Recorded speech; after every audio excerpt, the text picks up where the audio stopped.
Ok, la razón por la cual cuando Dania me dice pastor, yo digo, no, pastor, no. Es una razón buena, de respeto, porque un pastor es una persona que en general dirige una iglesia y lidera gente en una iglesia, y eso es un llamado muy especial y muy específico. Esa persona tiene que tener un talento extraordinario para lidiar con la gente y con los problemas de la gente, sin que eso lo canse y sin que eso se involucre en su vida emocional, como hace Dania diariamente. Si yo ocupara su lugar por una semana, me volvería loco.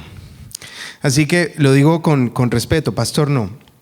¿Qué me gusta a mí? A mí me gusta una rama del estudio de la fe cristiana que se llama apologética, que viene de presentar defensa. No es, en inglés es apologist, pero eso suena en inglés como si estuviera pidiendo disculpas, y no lo es.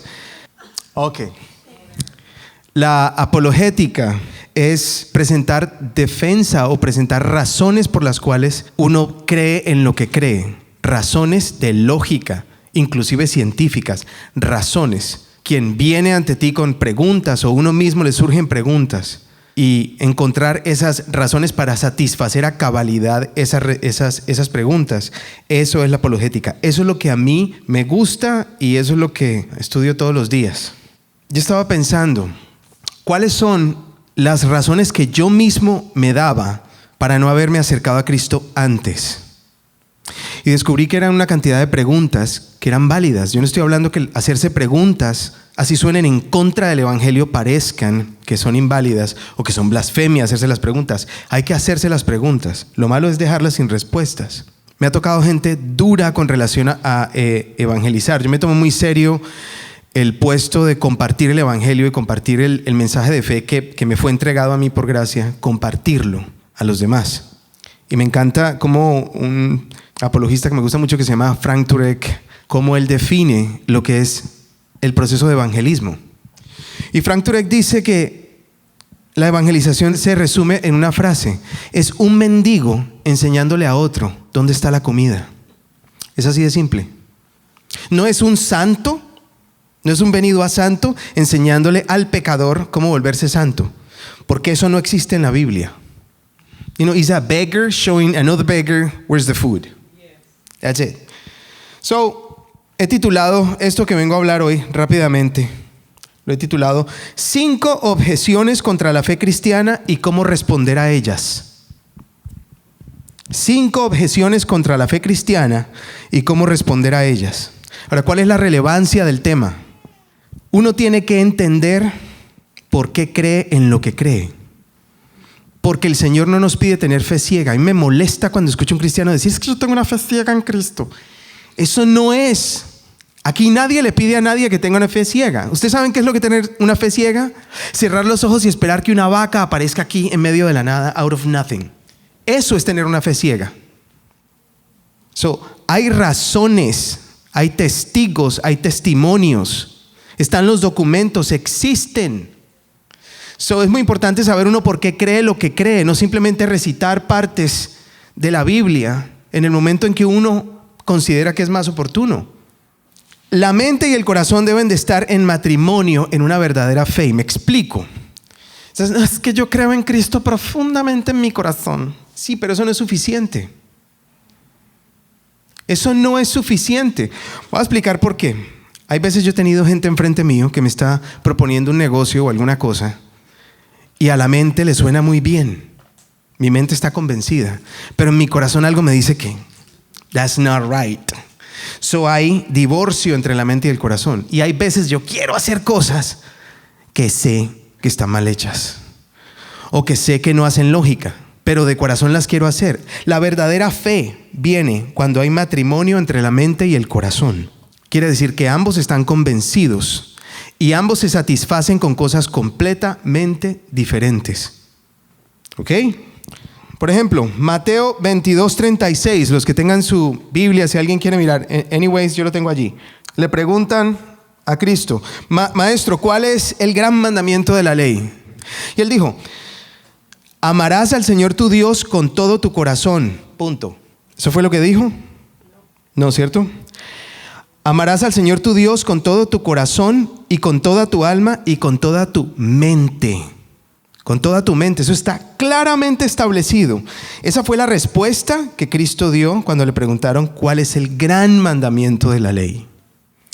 La otra, que es mi favorita, es 1 de Pedro 3:15. No sé si está aquí. Sino santificad a Dios el Señor en vuestros corazones y estad siempre preparados para presentar defensa con mansedumbre y reverencia ante todo el que os demande razón de la esperanza que hay en vosotros.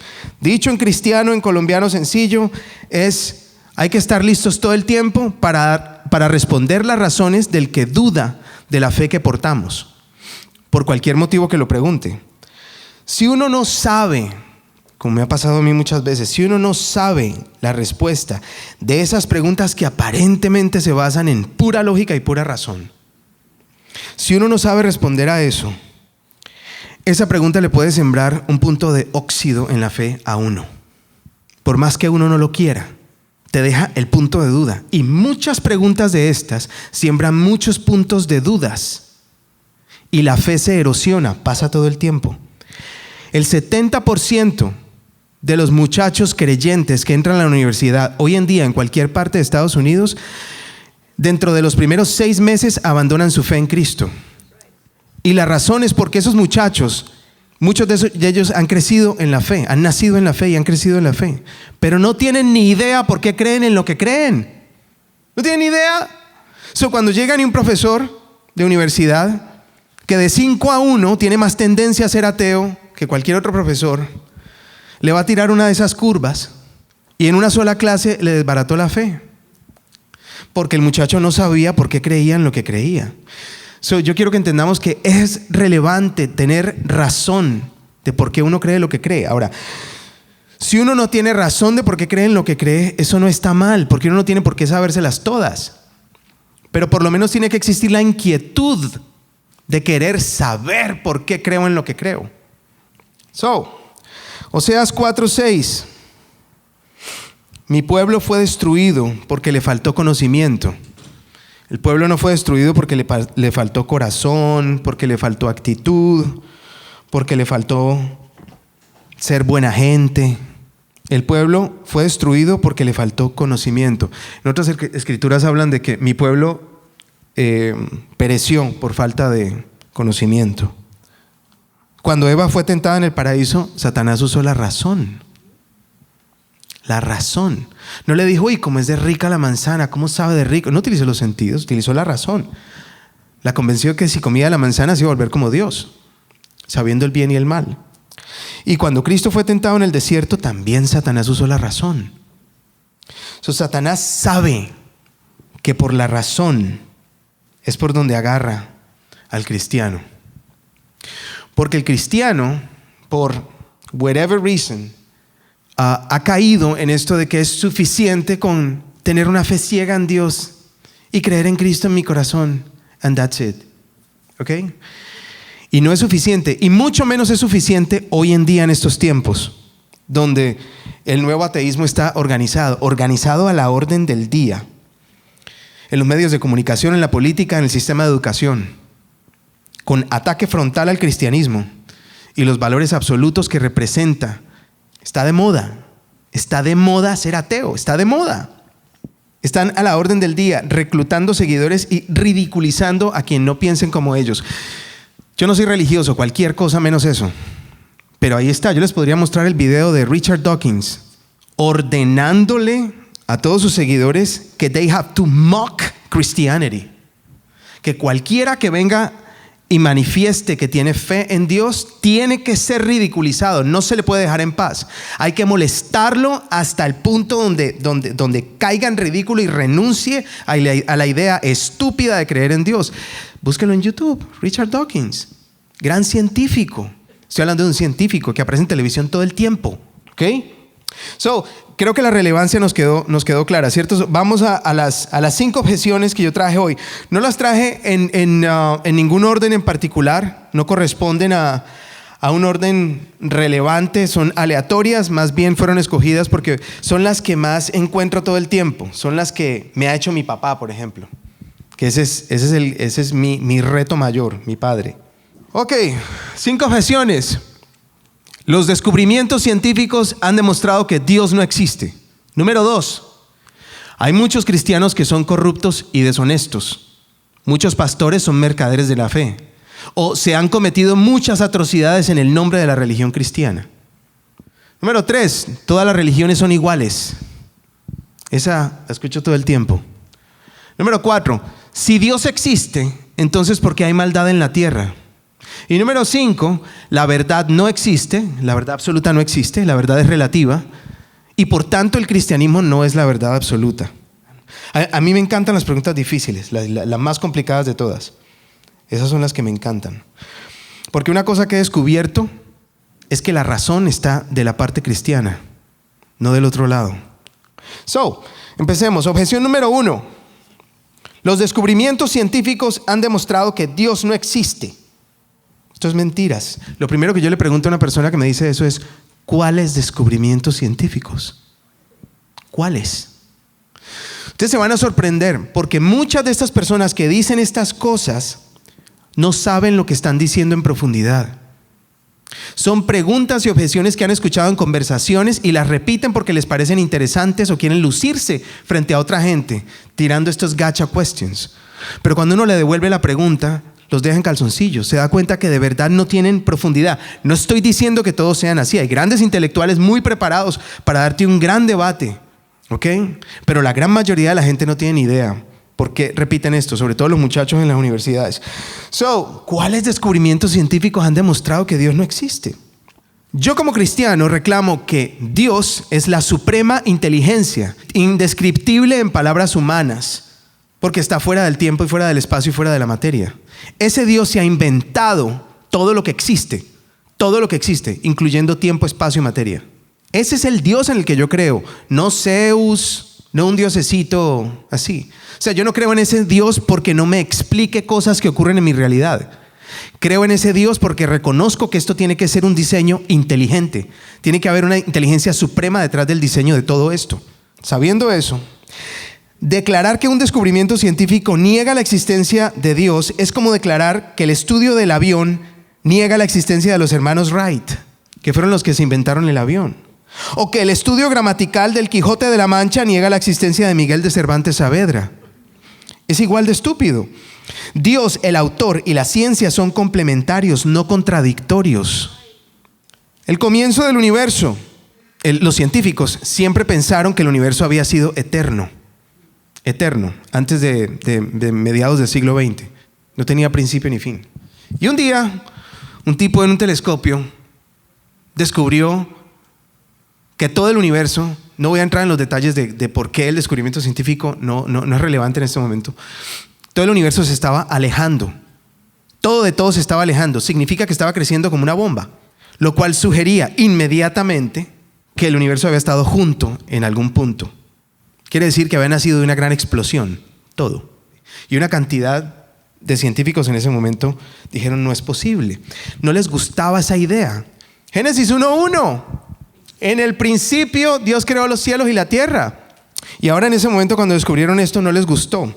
Han tratado desde entonces de definir cómo es posible que todo empezó de la nada. Inclusive la creación de tiempo, espacio y materia. Es que es muy difícil pensarlo. ¿Cómo es posible que no existe tiempo, ni espacio, ni materia? No, nada es nada, significa nada. No había nada y de la nada, ¡pum!, la explosión del Big Bang. ¿Ok? El comienzo del universo es una de las cosas que juega en favor de Dios. Primero, si el universo fuera infinito en tiempo, si siempre hubiera existido, nunca hubiera existido este día. Porque siempre hubiera habido espacio infinito para meter un día antes que este. Se hubiera sido imposible llegar a este día. Segundo, ya se descubrió científicamente que tiene comienzo. Si el universo tiene un comienzo y en ese comienzo se creó el tiempo, el espacio y la materia, y antes no había ni tiempo, ni espacio, ni materia, la causa tiene que existir fuera del tiempo, fuera del espacio y fuera de la materia. Eso es lo que yo quiero decir cuando digo Dios. En cambio, los ateos aseguran que nada causó que nada explotara y entonces de la nada salió todo. Y ellos dicen que el de la fe ciega soy yo. Eso es absurdo. Objeción 1, conclusión, la ciencia juega a favor de Dios. Objeción 2, Hay muchos cristianos que son corruptos y deshonestos, muchos pastores son mercaderes de la fe y se han cometido atrocidades en nombre de la religión cristiana. Eso es cierto. Pero esto es un ataque al carácter de algunos individuos que hacen parte de la comunidad cristiana. Esto no es de ninguna manera y en ninguna circunstancia una razón cierta en contra del evangelio de Jesús Cristo, porque la Biblia no enseña a ser mercaderes de la fe o a hacer atrocidades en nombre de la religión o a ser corruptos o deshonestos. Esto es como declarar que la música como carrera es repudiable porque han habido una cantidad de músicos drogadictos, corruptos, irresponsables y suicidas. O que la medicina como carrera es una porquería basados en todos los médicos mercaderes de la salud y corruptos que existen, porque ese no es el juramento que ellos hacen. Cuando un contendor en un debate empieza a recurrir a ataques al carácter de su oponente, ya perdió el debate. Se le acabaron los argumentos. ¿Ok? Muchos cristianos son deshonestos. El evangelio en ningún momento garantiza convertir al hombre malo en hombre bueno, sino que planta promesa de vida eterna en el hombre destinado a la muerte. Eso es muy diferente. Se han cometido atrocidades en nombre de la religión cristiana. Esto es cierto. Y es una vergüenza, no para el cristianismo, para los individuos que lo cometieron. Terrible, es un horror. Pero esto es sorprendente. Voy a explicarles por qué.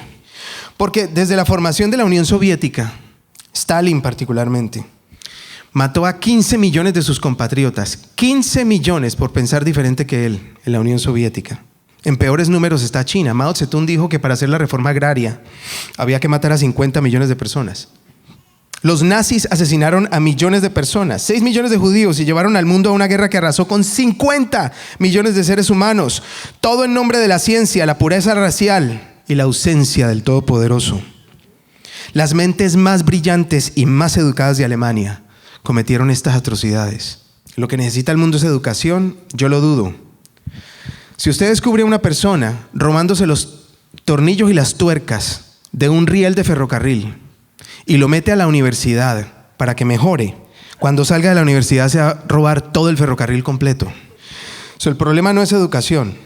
En el siglo XIX, cuando Darwin, Freud, Marx y Federico Nietzsche, por ya nombrar algunos, sacaron a Dios de la ecuación y al mismo tiempo se convirtieron en los intelectuales más influyentes de su época, entonces llegó el siglo XX. Más gente ha muerto en el siglo XX que en todos los 19 siglos anteriores juntos. Es la falta de Dios en la ecuación social lo que hay que temer, no lo contrario. A mí no me digan que porque se han cometido atrocidades en el nombre de Cristo en la historia, eso es una razón para no acercarse a la fe cristiana. Objeción 3. Todas las religiones son iguales. Esa me encanta. Todas las religiones son iguales. Eso todas conducen hacia Dios al final. Eso es lo mismo todo. Ajá. Las religiones, cuando mucho vagamente, son parecidas en la superficie y dramáticamente diferentes en lo profundo, no al contrario. ¿Okay? No es que finalmente todas las religiones hablan de que uno tiene que ser bueno. Y el corazón tiene que ser bueno, uno tiene que portarse bien y no hacerle a los demás lo que no le gustaría que le hicieran a uno. En eso no se basa la fe cristiana. Que tu corazón cambie es un producto residual de la fe cristiana, no es el objetivo. Aquí yo hice una comparación de 3 puntos. Escogí 3 de las religiones más conocidas que hay: cristianismo, islamismo y budismo. ¿Ok? Y cogí 3 temas. Número 1, en el cristianismo Dios es Trinidad, Padre, Hijo y Espíritu Santo. 3 manifestaciones que coexisten en un mismo Dios. Eso es incomprensible para la mente humana. Pero no me sorprende porque Dios está fuera del tiempo, el espacio y la materia. Es muy difícil definir algo que está fuera de los parámetros donde uno se mueve racionalmente. Es imposible. I give up on that. Pero es cierto que Dios es Trinidad, Padre, Hijo y Espíritu Santo. Dios es una persona con la que se puede tener una relación. ¿Ok? Eso es lo que el cristianismo dice de Dios. El islamismo, en el mismo punto, dice que Dios es un ser unitario. De hecho, para ellos definir a Alá como Trinidad es una blasfemia. Ellos no aceptan que Dios es una Trinidad, es un ser unitario. Y voy a explicar más adelante por qué esto es una diferencia abismal en la fe. Y en el budismo, Dios es todo y todo es Dios. La roca, la cucaracha, la gente, todo es Dios. Dios es el conjunto, es la fuerza general impersonal, panteísmo. Dios no es una persona, no se puede tener relación directa con Él. Mucha gente no entiende que el budismo es por naturaleza ateo, niega la existencia de Dios. Diferencia número 2. En el cristianismo, la salvación es por gracia, es gratis. No hay que hacer nada por ella, solamente recibir a Cristo. Dios envió a su Hijo como Redentor del mundo. Solo a través de la aceptación de Cristo se obtiene la vida eterna en presencia del Padre, cielo. La salvación es por fe y no por actos. En el islamismo se llega al cielo por discreción absoluta de Alá. Durante tu vida, tus obras buenas deben sobrepasar las obras malas. Entonces Alá te consideraría para el cielo, a menos que cometas yihad, directo al cielo. ¿Ok? Entonces estamos hablando de diferencias abismales. Y en el budismo no hay salvación. Empecemos por ahí. Pero es muy fácil. Karma. La haces, la pagas. Hay que alcanzar el nirvana, la iluminación. La divinidad personal se alcanza renunciando a los deseos. Y ellos creen en la reencarnación. Ok. Número 3. Jesús de Nazaret en el cristianismo es Dios hecho humano, el Salvador del mundo, muerto en la cruz y resucitado el tercer día, ascendido en cuerpo y alma al cielo. En el islamismo, Jesús de Nazaret es un profeta. No resucitó, no era el Hijo de Dios, ni el Mesías del mundo. A la parte del budismo, en el mismo punto, Jesús era un gran maestro que enseñó cómo llegar a obtener un buen corazón. That's it. Conclusión, las religiones no son parecidas, son dramáticamente diferentes. ¿Ok? Objeción número 4. Si Dios existe, entonces ¿por qué hay maldad en la tierra? ¿Por qué Dios permite la maldad? Miren, cuando Dios hizo al hombre, dice la Biblia que dijo, vamos a hacerlo a nuestra imagen y semejanza. Eso es fantástico, a nuestra imagen y semejanza. No a mi imagen y semejanza. Quiere decir que él estaba hablando en plural. Había varios. ¿Cuáles eran los varios? Padre, Hijo, Espíritu Santo. Okay. Y el propósito de Dios para la creación del hombre era intercambiar amor. Dios no puede ser amor a menos que no tenga una relación en la cual haya manifestado ese amor antes de la creación. Porque el amor solo se manifiesta en relación. Si fuera un Dios unitario, no hubiera podido ser un Dios de amor, no hubiera tenido a quien amar. Por eso esa diferencia es vital, ¿ok? Pero Dios sabía que para inventarse un ser que fuera capaz de amar tenía que darle libre albedrío. ¿Okay? La existencia de la maldad es por lo contrario un argumento a favor de Dios. Dios creó al hombre y le dio libre albedrío. La libertad absoluta de acción es la única plataforma donde el amor puede manifestarse. Si fuéramos programados para portarnos únicamente bien, no seríamos otra cosa que robots húmedos. El amor no se puede obligar o programar. Es una manifestación intrínseca de la libertad de acción. De hecho, la vida es la escuela de la administración de la libertad.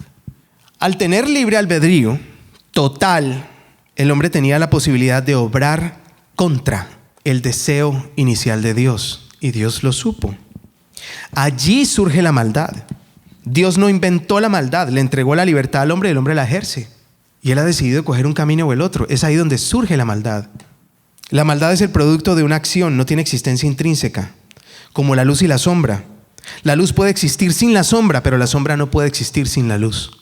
La capacidad del hombre de identificar la maldad sugiere que porta un referente de bondad desde el cual lo compara. Un referente de bondad solo puede haber sido entregado por Dios en el corazón del hombre en la creación. Sino, ¿de dónde tenés idea vos que una cosa es mala o es buena? Si les pregunto a ustedes, ¿quién era mejor, Hitler o la Madre Teresa de Calcuta? Yo creo que la respuesta la tenemos, ¿cierto? Ahora yo les pregunto, ¿a partir de qué referente comparan cada uno? ¿Cómo saben lo que es bueno y lo que es malo? Si no es porque hay un referente intrínseco en el corazón del hombre.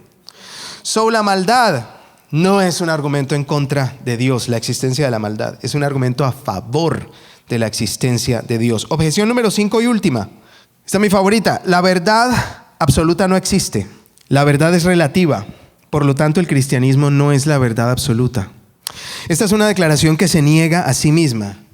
Esto viola el principio de la no contradicción. Hay una cosa que se llama en lógica, en el estudio filosófico de lógica, el principio de no contradicción. El principio de no contradicción es el principio clásico de la lógica y la filosofía, según la cual una proposición y su negación no pueden ser ambas ciertas y verdaderas en el mismo tiempo y en el mismo sentido. Yo no puedo decir que Agustín está aquí y al mismo tiempo está en Argentina tocando. Una de las dos es necesariamente mentiras si la otra es cierta. ¿Por qué es absurdo que una persona te diga, la verdad no existe? Porque eso es como decir, yo no sé hablar ni una sola palabra en español. He utilizado 10 palabras en español para decir eso. O decir, mi hermano es hijo único. O decir, yo nunca digo la palabra nunca. Él ha dicho 2 veces en esa frase. Cuando una persona me dice a mí, la verdad absoluta no existe, yo le pregunto, ¿es eso verdad absoluta? ¿Es ese statement absolutamente cierto? O, la verdad no existe. ¿Qué le pregunta a uno? ¿Es eso verdad? ¿Te das cuenta porque es absurdo lo que está diciendo la persona? O cuando dicen, la verdad es relativa.